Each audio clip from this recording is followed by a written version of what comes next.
In today's video, I'm going to teach you how to know if someone blocked you on Discord. Discord doesn't pop up a big alert when someone blocks you, so it can be confusing. Luckily, there's a quick, reliable check you can do using any message from that person.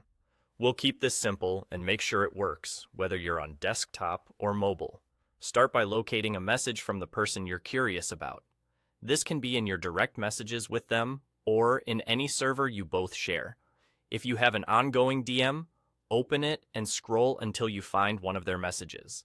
If you don't have a DM, go to a mutual server and look for a channel where they've posted recently. Older messages work fine. It doesn't have to be brand new.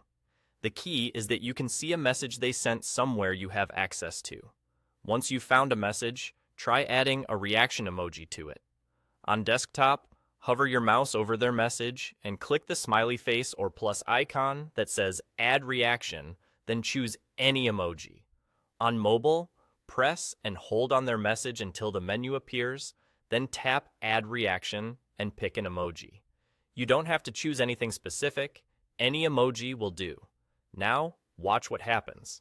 If you're not blocked, your reaction will appear right under the message, usually showing up with a small emoji and a count of 1. It's immediate and obvious.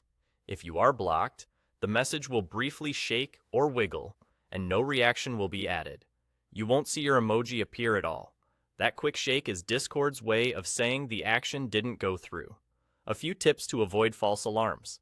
Make sure you're in a place where reactions are normally allowed.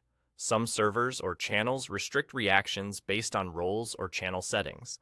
If reactions are locked down for everyone, you won't be able to add one no matter what.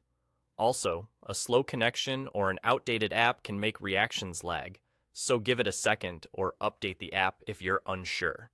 The key difference is this. With a block, you'll see that distinctive shake and still no emoji afterward. And that's it. Find any message from the person, try adding a reaction, and check for either a normal reaction or the shake with no emoji. It's a quick, discreet way to confirm what's going on without sending any messages or making a scene.